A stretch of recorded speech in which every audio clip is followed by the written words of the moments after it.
یہ مختلف ویڈیوز ہم نے اکٹھی کر کے ایک ویڈیو کی شکل دی ہوئی ہے. اس کو آپ پہلے ملاحظہ فرمائیں، پھر انشاءاللہ آپ سے بات ہوتی ہے.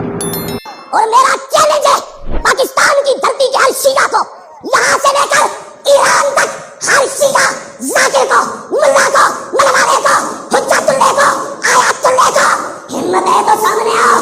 10 منٹ میں تمہارے بخیے نہ ادھیر دوں تو امام احمد رضا کا نوکر نہ کہنا مجھے کیا. اس پر میں یہ کہہ دوں کہ حنیف قریشی نامی جو راولپنڈی کے خطیب ہے، وہ ایک تو یہ میں کنفرم کر دوں کہ وہ کل بلکہ اس سے پہلے یہ آپ کو بتا دوں کہ وہ شخص مفتی نہیں ہے. خام خواہ اس کو مفتی نہ بولا کریں، مجھ سے زیادہ اس کو کوئی نہیں جانتا. میں 2002 سے 4 تک جامعہ رضویہ ضیاء العلوم راولپنڈی میں نے 2 سالہ تجوید و قرات کورس کیا ہے. اس کے بعد پھر میں لاہور آ گیا تو دوسرے سال میں یہاں پڑھتا تھا. اس وقت لاہور سے کو 5-7 بندوں کی سفارشات ڈلوا کے مجھے راولپنڈی اس نے اپنے بلایا کہ آپ قرآن بڑا سونا پڑھتے ہیں، تمہارے آگے کھڑے ہو کے آپ تراویح سنائیں. میں نے 30 پارے اس کے آگے کھڑے ہو کے سنائے ہوئے، اور میں جتنا اس کو جانتا ہوں شاید آپ میں سے کوئی نہیں جانتا.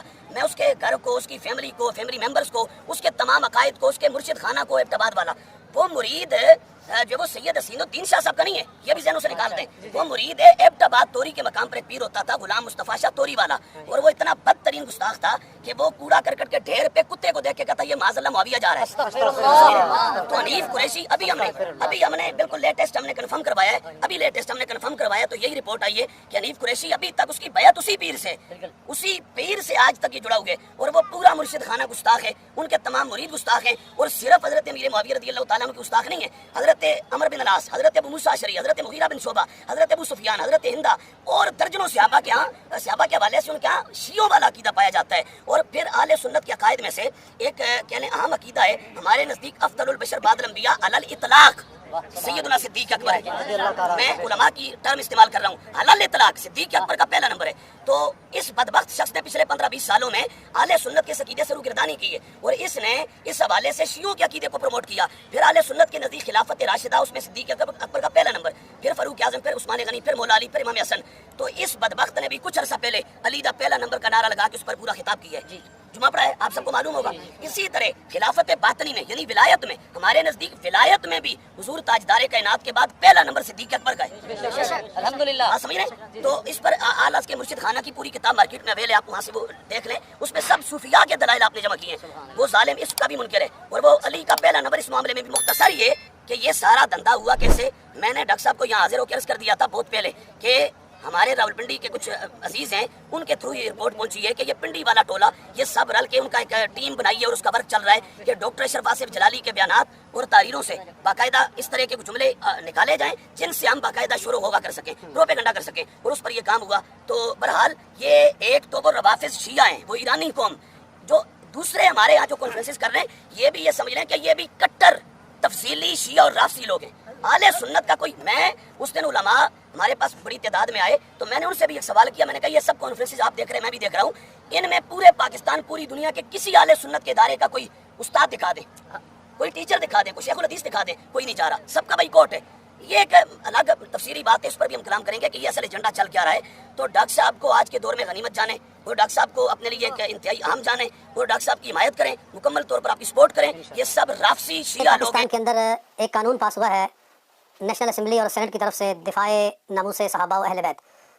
اس بل کے اندر یہ طے کیا گیا ہے کہ جو بندہ بھی اصحاب رسول صلی اللہ علیہ وسلم یا اہل بیت اطہار میں سے کسی کی بے ادبی اور گستاخی کرے اس کو 10 سال کی سزا ہوگی جیل کی، اور اس کا جو گرفتاری ہے وہ ناقابل ضمانت ہوگی، یعنی اس کو ضمانت پہ نہیں چھوڑا جائے گا.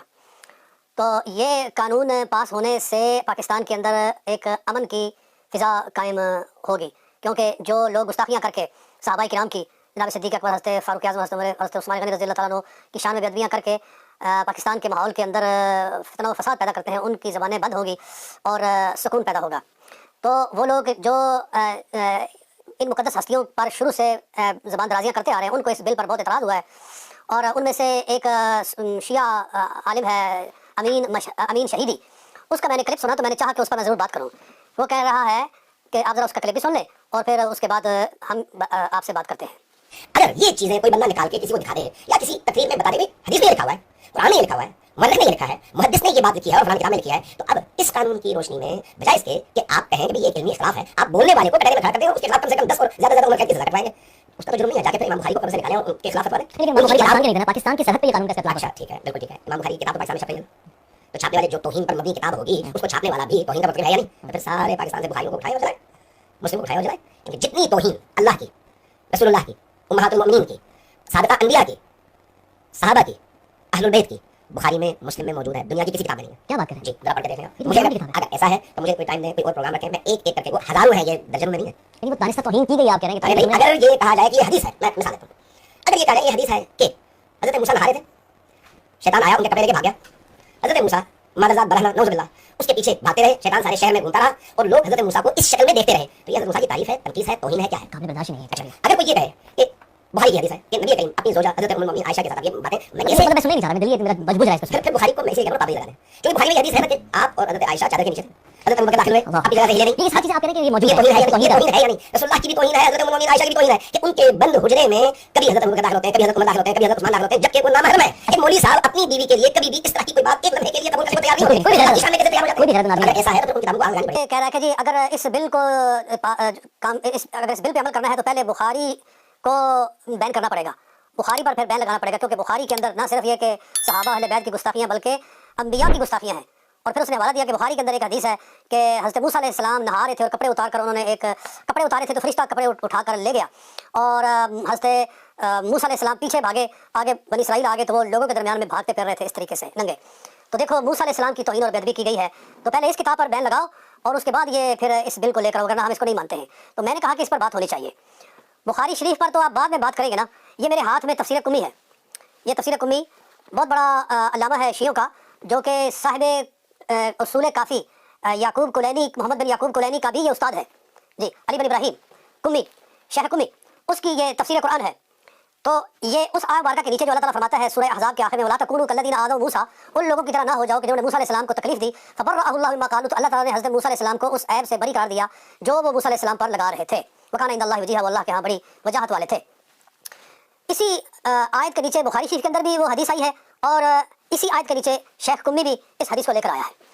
وہ کہتا ہے کہ عن ابی عبداللہ، حضرت امام جعفر صادق رضی اللہ تعالیٰ عنہ سے روایت ہے کہ ان بنی اسرائیل کانوا یقولون لیس لموسیٰ ما للرجال، بنی اسرائیل کہتے تھے کہ موسیٰ علیہ السلام میں وہ چیز نہیں ہے جو کہ مردوں میں ہوتی ہے، یعنی وہ ان کے اندر عضو تناسل نہیں ہے.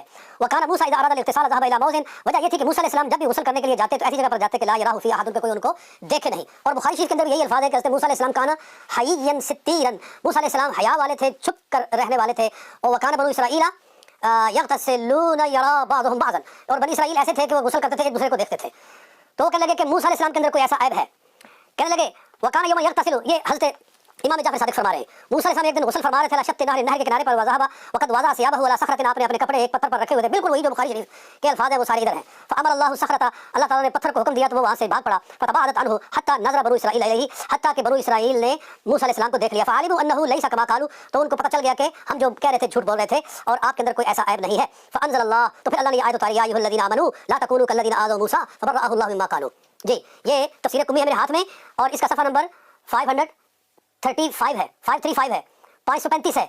تو میں کہتا ہوں کہ تم نے بخاری شریف پر سوال اٹھا دیا، کبھی تم نے اپنی کتابیں بھی پڑھی ہیں کہ خود تمہاری کتابوں کے اندر کیا لکھا ہوا ہے کہ امام جعفر صادق رضی اللہ تعالیٰ عنہ جب وہ ارشاد فرما رہے ہیں تو کیا امام جعفر صادق نے موسیٰ علیہ السلام کی توہین اور بے ادبی کی ہے؟ جی اگر نہیں کی ہے تو پھر بخاری کے اوپر کیوں اعتراض ہے؟ اور اس میں کون سی اعتراض والی بات ہے؟ بنو اسرائیل نے ایک الزام لگایا، ایک ایسی ان کے اوپر موسیٰ علیہ السلام کے اوپر ایک بات رکھی کہ جو ان کے لیے بہت بڑا عیب تھا. اللہ تعالیٰ نے چاہا کہ موسیٰ علیہ السلام سے وہ عیب دور کیا جائے، تو ماحول ایسا پیدا کیا کہ موسیٰ علیہ السلام اپنے کپڑے پکڑنے کے لیے بھاگے، آگے بنی اسرائیل آ گئے اور ان کی نظر پڑ گئی حضرت موسیٰ علیہ السلام کے اوپر. موسیٰ علیہ السلام خود نہیں کسی بھی وجہ سے وہاں سے نکلنا چاہ رہے تھے، بلکہ اللہ تعالیٰ نے ان کو وہاں سے اس طرح سے نکالا تاکہ ان کے اوپر سے الزام دور کیا جائے. جی تو بخاری پر اعتراض کرنے سے پہلے ذرا اپنے گھر کی بھی صفائی کر لیا کرو، ذرا اپنی چارپائی کے نیچے بھی لاٹھی پھیر کے دیکھ لیا کرو، اس کے بعد بات کیا کرو. اللہ تعالیٰ ہدایت عطا فرمائے. اور جو بل ہے وہ زبردست بل ہے، وہ رہے گا، تم جتنا مرضی زور لگا لو اس بل کو جو ہے نا تم نہیں کینسل کروا سکتے. جی آرام سے اپنی بلوں کے اندر داخل ہو جاؤ. وآخر دعوانا الحمدللہ رب العالمین. وار چلاتے ہوئے وہ کہتے مذاکرات کامیاب ہو گئے. اب مذاکرات شگریلا میں نہیں ہوں گے، چھلاسین میں نہیں ہوں گے، اب مذاکرات اس روڈ کے پرتپتی ٹھوٹ پہ ہوں گے، آپ کے سامنے ہوں گے انشاءاللہ، چھپے قبروں میں نہیں ہوں گے انشاءاللہ. اس روڈ کے اوپر اگر کوئی آدمی